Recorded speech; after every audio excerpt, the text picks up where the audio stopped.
I love that I can, my title is Intelligent Transportation Engineer, Intelligent Transportation Systems Engineer, because when people describe it, it sounds like they're saying he's an intelligent transportation systems engineer. So I thought I'd take you on a really quick, brief history lesson into transportation, how technology is implemented, how people transport themselves from place to place, and a lot of what I do is really thinking about how a municipality, for example, or a government, or a country can plan ahead for technologies and implement these things to make it safer for citizens. So, by 1906, the Alberta Automobile Act was created. It was around how to protect all of the normal citizens from crazy folk like this driving around, speeding around in their crazy contraptions, right, and scaring their horses. Now you think about it, and as we start talking about future transportation and future technology, you think about, well, should we be protecting everybody else from those fangled new gadgets like, 20 years ago it was, people with smartphones, or should we be building infrastructure to help guide the way that infrastructure is put in place, and so that it can be integrated in when we know that it's going to be something that we're going to have to deal with anyway. And so now, when we started looking at the way the government started reacting to that new technology, it was, well, I guess we should find a way to control them at intersections, and so now we have, these stop and go signs. And then legislation started changing towards, well, I guess we have all these vehicles, maybe we should find a way to build infrastructure for them. And hence the first gas tax, 2 cents per gallon. And that 2 cents per gallon was so that they could start building roads and infrastructure and things, fangled new gadgets, such as this traffic signal light. So it's one thing to have a cop there saying, hey, go, proceed. That's the authority of the human. But now you have a mechanical device telling you what to go, where to go. That's just crazy, So nowadays, where are we? Like nowadays, traffic management is huge. So when we're talking about planning ahead, we're talking about having huge amounts of data, analyzing it. When we're talking about a microsimulation, what I mean is not only are the traffic lights simulated, the vehicles are simulated, but even if you take a look at those little purple dots, those are pedestrians. And I didn't put an animated version of this, but those little pedestrians are crossing the road, interfering with the traffic, people turning left, everything. These are complex simulations in order to help transportation engineers plan for the future and plan out how to create better systems. That's all linked in with the traffic management center. And pretty much every major city has a traffic management center. Centralized system, advanced traffic management systems control the entire network from a central location and allow the traffic engineers to be able to alter the systems to accommodate for changes in traffic flow throughout the day. To help them do this, there's all sorts of technology out there on the roadways. There's video-based detection systems, radar-based, thermal-based. That little guy at the bottom right corner, that's a magnetometer, wireless-based, newer device that it's been around for a while, but it's kind of interesting because you plop it in and there's no connections needed. It's just got a battery inside that lasts for 5 to 10 years, and it connects wirelessly and detects vehicles. So when you have these advanced detectors, you're allowing a system to be able to use that detection to create a better, more intelligent transportation network. Like I say, I'd say the bottom line is a lot of times those systems, it's difficult to see the intelligence behind the entire network when you're the one cog in the wheel trying to get from where you are to go to work. So there's a lot of new technologies out there. Electric vehicles, brand new technology. Everyone's talking about the Tesla over here, right? Electric vehicles have been around for a long time. They're nothing new, but about, I think, 2010 or so in Alberta, there's about, 50 electric vehicles registered. Now there are over 1,000 electric vehicles registered in Alberta. So, like I say, it's, deciding whether or not you want an electric vehicle is going to come down to all sorts of choices. You might be thinking about the cost, you might be thinking about the environment. Right now, an electric vehicle, costs less overall in its life cycle, costs more to buy at first, but its overall life cycle is cheaper to own than a gasoline-powered vehicle. But, like I say, it costs more right now to buy it. But predictions are that price parity with gasoline-powered vehicles are going to happen around the year 2025. So now you start thinking to yourself, it's like, it might be cheaper to buy it in the first place, and it'll be cheaper to run it because I don't have to pay for gasoline, I just have to pay for electricity. And so now when you start thinking about this, you're like, we should start planning ahead for it. And we start planning ahead. So as a traffic engineer and a transportation planning engineer, I start thinking about, what kind of infrastructure do we need? Sure, that's great. Well, you can charge it at home, but if you just plug it in, you're going to use level one charging infrastructure. Well, that's only going to charge you so fast. But if you were to try to drive to, say, Calgary from Edmonton, you're probably going to need to stop somewhere along the way, so you're going to need level 3 charging. It's going to still take 20 to 30 minutes to charge up your vehicle. So now we start thinking about all sorts of things. About, number one, what about the regional network? What about the home network? What about if you're planning a new condo? Well, shouldn't we get the infrastructure in there to do charging? Wait, can the power grid handle it? Is there a better way to charge that? And so a lot of the partners that we're talking to in the industry are thinking about those and getting way ahead of those things and planning ahead. How do you create a better charging network? How do you create a better power grid?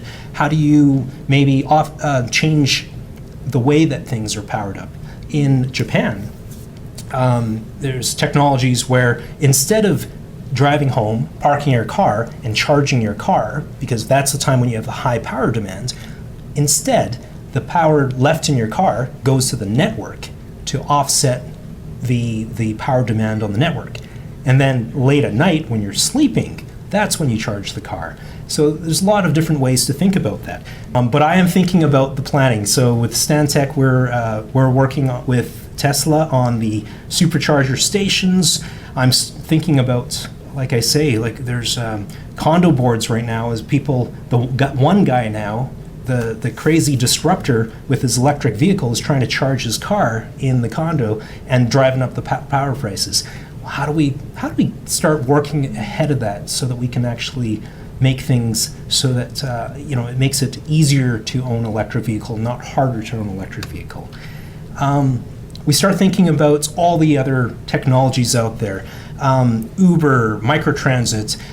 There's, if you can get ahead of it, Car2Go, for example, and car sharing, it can be a bit of a disruptor. But if you're prepared for it, if you have the policies in place, you can make these things much more attractive as options and for people to use. When I think about transportation, I'm not thinking about cars. A lot of people are thinking about their individual cars. I'm just thinking about what's the best way to move people from point A to point B. And a lot of times the best way really is not for every single one of you to get into your individual car. It's often to find a different mode of transportation, perhaps taking public transit. But then what keeps you from taking public transit? What keeps you from hopping onto that train? Maybe it's that last mile. Maybe if there's these other options, being able to take a shared bike, for example, once you get there, that might encourage you to take that other mode of transportation.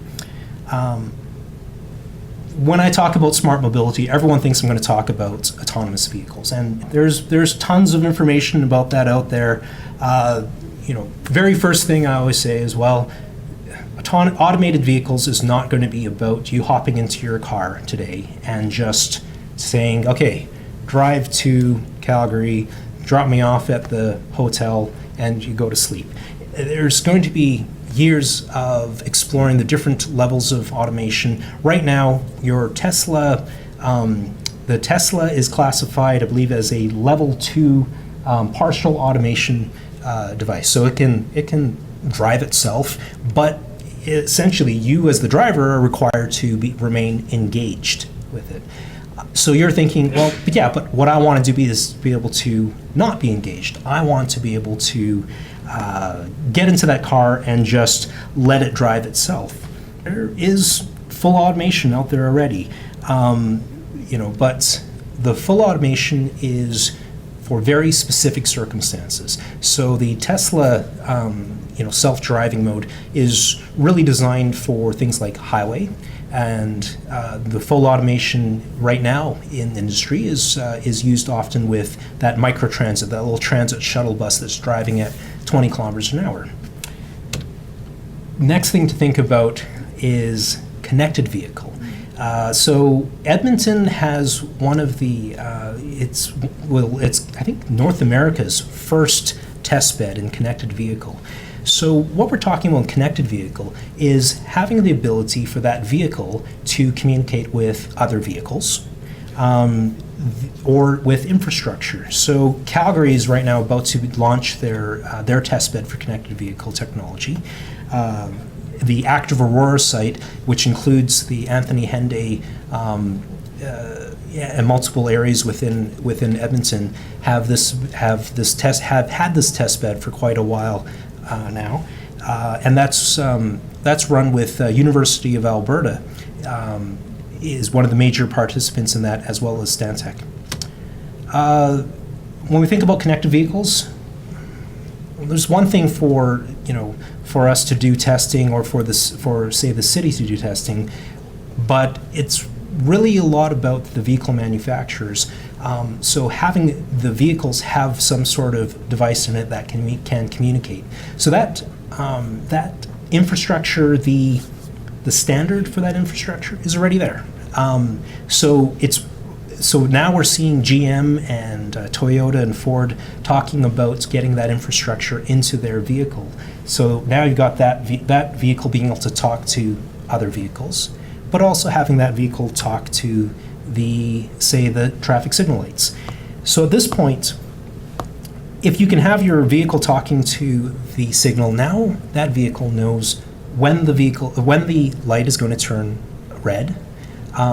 It can provide advice to you, for example, on what's the optimal speed to travel, right?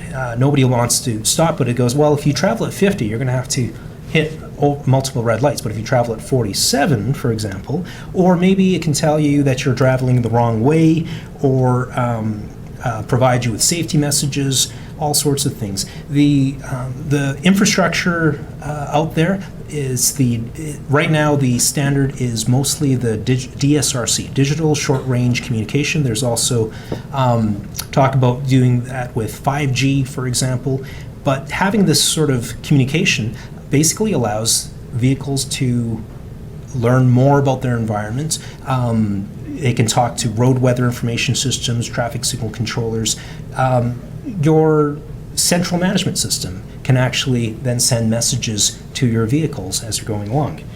So when we're talking about automated vehicles, some of the deployments that we have out there, I mentioned these ELAs, these ones over here. We've had them over in Edmonton and Calgary by Easy Mile. These ones can hold typically around 8 to 10 people or so. The entire idea behind these automated shuttles, it's about that first mile and last mile. So you might be thinking, a really efficient way to get to work is to get onto that train. But to get to the train, I still have 10-kilometer walk or something like that to get to that train, or maybe that's only 2-kilometer walk. But by getting onto an automated shuttle, you'll be able to get to the train station, and then once you get off the train station, you can find another method of transportation. So a lot of municipalities, a lot of places are looking at that. One of these shared automated vehicles can take away the need for 11 parking spaces. So if you wanted to have a higher density community building, you can use an SAV to transport your people to that nearest transit center, for example. So we've been doing deployments in California, Nevada, Florida, Georgia, New Zealand, Ontario, Quebec, and Alberta. The latest deployments of these, I believe we're doing, is in Montreal right now. Yeah. So I talked to you about connected vehicles. I talked to you about automated vehicles. The next step of that is getting the two of them together. So you want a connected and automated vehicle, which is called CAV. So a lot of the newest deployments of those shared automated vehicles have a CAV component to it. So we're now at the first steps of testing CAV and having those shared automated vehicles be able to talk to for instance, the traffic signal lights and see, oh, well, it's green. It now knows it's green. It now knows where it is in the intersection, and it can get through the intersection. There's back and forth available. So you can, it is technically possible to even have messages sent from the vehicle to the traffic signal and say, for example, hello, I'm an ambulance. I'd like to preempt the signal. Would you let me through, please? That sort of thing. Well, you wouldn't have to say all that. Your computer would do it all for you. So, but that technology, of course, exists already with transit preemption and emergency preemption. But having this stuff integrated with a full CAV system allows for a lot. There's hundreds and hundreds of different applications that can be done.